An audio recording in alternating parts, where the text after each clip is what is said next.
Marc, chapitre 9. Il leur dit encore: Je vous le dis en vérité, quelques-uns de ceux qui sont ici ne mourront pas avant d'avoir vu le royaume de Dieu venir avec puissance. 6 jours après, Jésus prit avec lui Pierre, Jacques et Jean, et il les conduisit seuls à l'écart sur une haute montagne. Il fut transfiguré devant eux. Ses vêtements devinrent resplendissants et d'une telle blancheur que personne sur la terre ne peut blanchir ainsi. Élie et Moïse leur apparurent. Ils s'entretenaient avec Jésus. Pierre prit la parole et dit à Jésus: Maître, il est bon que nous soyons ici. Faisons 3 abris, un pour toi, un pour Moïse et un pour Élie. Ils ne savaient que dire, car ils étaient effrayés.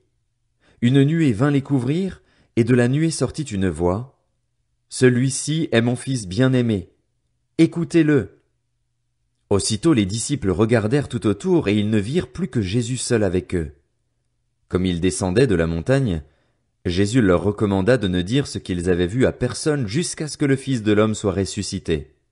Ils retinrent cette parole, se demandant entre eux ce que signifiait ressusciter.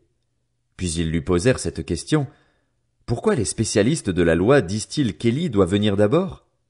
Il leur répondit: Élie doit venir d'abord pour rétablir toutes choses. Et pourquoi est-il écrit, à propos du Fils de l'homme, qu'il doit souffrir beaucoup et être méprisé? Mais je vous le dis, Élie est déjà venu et ils l'ont traité comme ils ont voulu, conformément à ce qui est écrit à son sujet. Lorsqu'ils revinrent vers les disciples, ils virent autour d'eux une grande foule et des spécialistes de la loi qui discutaient avec eux. Dès que les gens virent Jésus, ils furent surpris et accoururent pour le saluer. Il leur demanda: De quoi discutez-vous avec eux?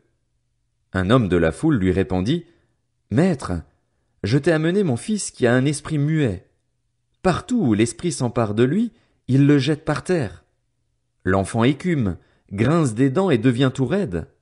J'ai prié tes disciples de chasser l'esprit et ils n'ont pas pu. Génération incrédule, leur dit Jésus, jusqu'à quand serai-je avec vous? Jusqu'à quand devrais-je vous supporter? Amenez-le-moi. On le lui amena. Dès que l'enfant vit Jésus, l'esprit l'agita avec violence. Il tomba, et il se roulait par terre en écumant. Jésus demanda au Père: Depuis combien de temps cela lui arrive-t-il? Depuis son enfance, répondit-il, et souvent l'esprit l'a jeté dans le feu et dans l'eau pour le faire mourir. Mais si tu peux faire quelque chose, viens à notre secours, aie compassion de nous. Jésus lui dit: Si tu peux. Tout est possible à celui qui croit. Aussitôt le père de l'enfant, en larmes, s'écria: Je crois, Seigneur, viens au secours de mon incrédulité. Voyant accourir la foule, Jésus menaça l'esprit impur en lui disant: Esprit muet et sourd, je te l'ordonne, sors de cet enfant et n'y rentre plus. L'esprit sortit de l'enfant en poussant des cris et en le secouant très violemment. L'enfant devint comme mort, de sorte que beaucoup disaient qu'il était mort, mais Jésus le prit par la main, le fit lever, et il se tint debout. Quand Jésus entra dans la maison, ses disciples lui demandèrent en privé: Pourquoi n'avons-nous pas pu chasser cet esprit? Il leur dit: Cette espèce-là ne peut sortir que par la prière et par le jeûne. Ils partirent de là et traversèrent la Galilée. Jésus ne voulait pas qu'on le sache, car il enseignait ses disciples et il leur disait: Le Fils de l'homme sera livré entre les mains des hommes. Ils le feront mourir et, 3 jours après avoir été mis à mort, il ressuscitera. Cependant, les disciples ne comprenaient pas cette parole et ils avaient peur de l'interroger. Ils arrivèrent à Capernaüm. Lorsqu'il fut dans la maison, Jésus leur demanda: De quoi discutiez-vous en chemin? Mais ils gardèrent le silence, car en chemin ils avaient discuté entre eux pour savoir qui était le plus grand. Alors il s'assit, appela les 12 et leur dit: Si quelqu'un veut être le premier, il sera le dernier de tous et le serviteur de tous. Il prit un petit enfant, le plaça au milieu d'eux et, après l'avoir pris dans ses bras, il leur dit: Celui qui accueille en mon nom un de ces petits enfants, c'est moi-même qui l'accueille, et celui qui m'accueille, ce n'est pas moi qui l'accueille, mais celui qui m'a envoyé. Jean lui dit: Maître, nous avons vu quelqu'un chasser des démons en ton nom, et nous l'en avons empêché parce qu'il ne nous suit pas. Ne l'en empêchez pas, répondit Jésus, Car personne ne peut faire un miracle en mon nom et aussitôt après dire du mal de moi.